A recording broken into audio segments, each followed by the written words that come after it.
नमस्कार मित्रों, मैं योगेंद्र कुमार दुबे एक बार पुनः आपके बीच में उपस्थित हूँ अपने channel grammar with Yogendra sir के साथ। मित्रों, आज आपके समक्ष मैं लेके आया हूँ बहुत ही ज्ञानवर्धक टॉपिक। जैसा कि मैंने आपसे कल वादा किया था कि आज मैं आपको सब्जेक्ट और प्रेडिकेट के पार्ट को समझा रहा हूँ, कल मित्रों मैं आपको सब्जेक्ट के पार्ट को समझाऊंगा। हालांकि मैं आपको यह विश्वास दिलाता हूँ कि शायद यह यूट्यूब पे पहली बार होगा जब आपको सब्जेक्ट के पार्ट को इतने अच्छे तरीके से और इतने आसान तरीके से समझाया जा रहा होगा। मित्रों, आइए हम इस वीडियो को शुरू करते हैं। पार्ट ऑफ सब्जेक्ट, एक्चुअली मैं आपको बता दूं कि प्रत्येक प्रतियोगी परीक्षाओं में पार्ट ऑफ सब्जेक्ट की जानकारी न होने के कारण से 1 या 2 नंबर का प्रश्न हमारा छूट जाता है। लगभग अब ट्रेंड सा चल दिया है, अब चलन सा चल दिया है कि सब्जेक्ट के पार्ट को भी पूछा जाता है। एक सेंटेंस दे दिया जाता है, उसमें पूछा जाता है कि ये बताइए कि सब्जेक्ट में यह कौन सा पार्ट होगा या सब्जेक्ट का यह कौन सा पार्ट है। तो इसको आप क्लोजली ऑब्जर्व करिएगा, यह ग्रामर का बहुत ही स्ट्रांग पॉइंट है। ना सिर्फ परीक्षा में प्रश्न नंबर प्राप्त करने के लिए बल्कि ट्रांसलेशन करने के लिए भी बहुत जरूरी है कि आप सब्जेक्ट के पार्ट को सीखें। तो आइए हम वीडियो शुरू करते हैं। पार्ट ऑफ सब्जेक्ट, सब्जेक्ट के पार्ट। तो हमने देखा कि मैंने एरो बना करके समझाया है। सब्जेक्ट को मुख्य रूप से 2 भागों में बांटा जाता है और पहले को कहा जाता है क्वालिफायर, दूसरे को कहा जाता है हेड वर्ड। शुरुआत तो 2 ही हुई है मित्रों। सब्जेक्ट को मुख्य रूप से 2 भागों में बांटते हैं, किसमें क्वालिफायर और हेड वर्ड में। आइए हम देखते हैं कि क्वालिफायर के अंतर्गत किन किन चीजों का समावेश होता है और हेड वर्ड माने होता है मुख्य कर्ता। क्वालिफायर का हिंदी अर्थ होता है कर्ता को निर्धारित करने वाला। किस कर्ता को निर्धारित करने वाला? जो मुख्य कर्ता है। मुख्य कर्ता के अंतर्गत एकदम गट्टी बांध लीजिएगा मित्रों।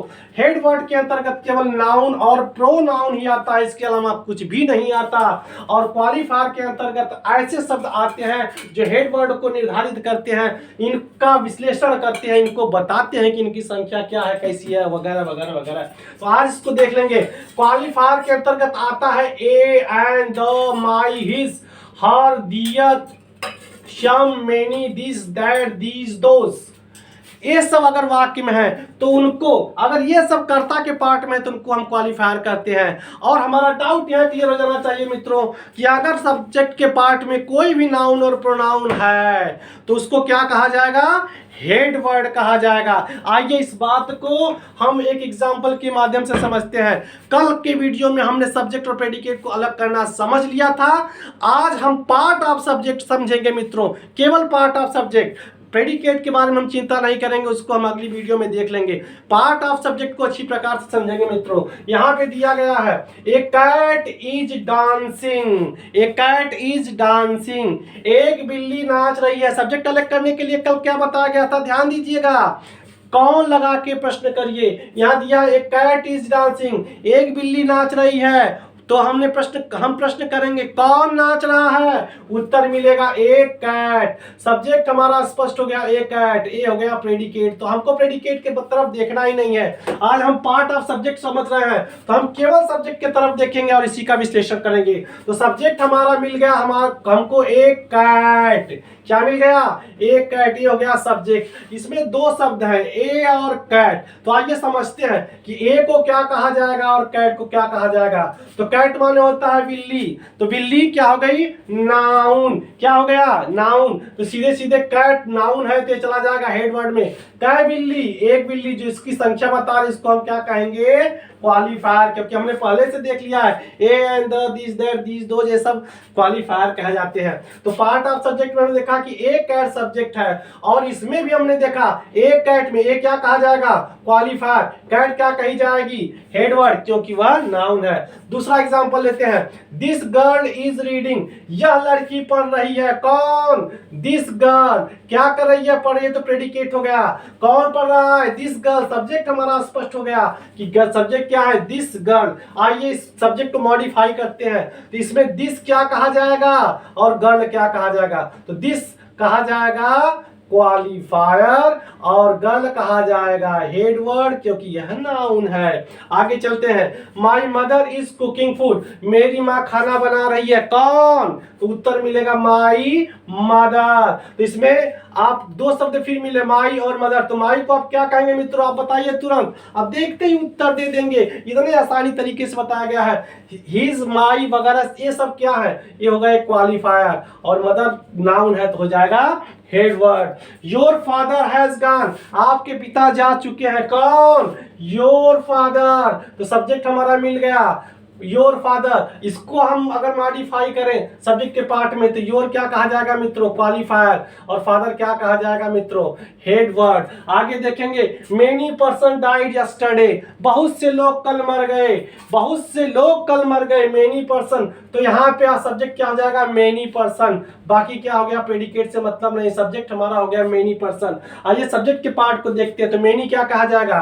क्वालिफायर, और पर्सन क्या कहा जाएगा? Head word. तो इस हिसाब से सब्जेक्ट का क्रम क्या हुआ? अगर एक किसी भी वाक्य में क्वालिफायर और हेड ही वर्ब है, हेड वर्ड और क्वालिफायर है, तो सबसे पहले क्या रखा जाएगा? क्वालिफायर। उसके बाद क्या रखा जाएगा? Head word. अगर हेड वर्ड और क्वालिफायर को सजाना हो, रखना हो, तो हेड वर्ड के पहले क्वालिफायर आता है, उसके बाद हेड वर्ड आता है। ये क्लियर हुआ? आइए उसके बाद हम देखते हैं, जब यहां तक हमने पढ़ लिया तो हम पहुंचेंगे क्वालिफायर पर। तो क्वालिफायर पर जब हम पहुंचते हैं तो यहां देखेंगे क्वालिफायर के तीन भेद होते हैं।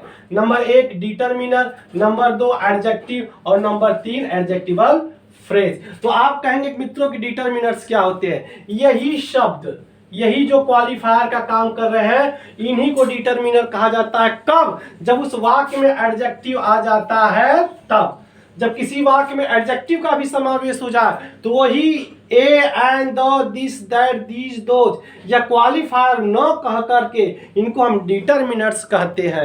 एडजेक्टिव का मतलब आप समझ ही रहे हैं, जो किसी नाउन या प्रोनाउन की विशेषता को बताए उसे हम एडजेक्टिव कहेंगे। अर्थात सब्जेक्ट के पार्ट में क्या करेगा? सब्जेक्ट के पार्ट में हेड वर्ड की विशेषता बताएगा, क्योंकि हेड वर्ड के अंतर ही नाउन और प्रोनाउन आ रहा है। ये एडजेक्टिव क्या करेगा? इसी नाउन और प्रोनाउन की विशेषता को बतलाएगा। ये हो जाएगा एडजेक्टिव। अर्थात हमने यह देखा कि अगर किसी भी वाक्य में एडजेक्टिव का प्रवेश कर दिया जाता है तो जो क्वालिफायर का काम करने वाले शब्द है, अर्थात जो क्वालिफायर है, उसी को हम डिटरमिनर कहने लगते हैं, और जो विशेषता बताता है वो एडजेक्टिव हो जाता है। और हेड वर्ड में ऑलरेडी नाउन प्रोनाउन अपने स्थान पर बने हुए हैं, वो नहीं हटे हैं। यहाँ पे एग्जाम्पल के माध्यम से समझेंगे मित्रों। जैसे यहाँ पे आप देखेंगे, a tall boy is weeping, एक लंबा लड़का रो रहा है। कौन रो रहा है? उत्तर मिलेगा ए टॉल बॉय, एक लंबा लड़का रो रहा है। यहाँ पे आप देखेंगे, इसको अगर सब्जेक्ट के पार्ट को अगर आप बांटते हैं तो मित्रों देखेंगे यहाँ पे ए है, टॉल है, बॉय है।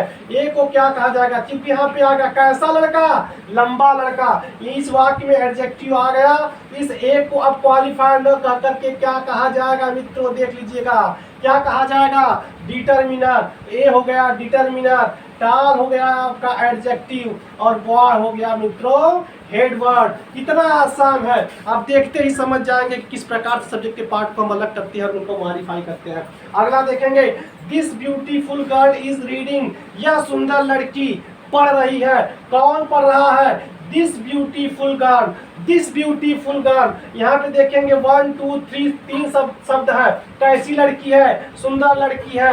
यह विशेषण इसके साथ है, तो दिस को क्या कहा जाएगा मित्रों? डिटरमिनर। ब्यूटीफुल ऑलरेडी एडजेक्टिव विशेषता बता रही है।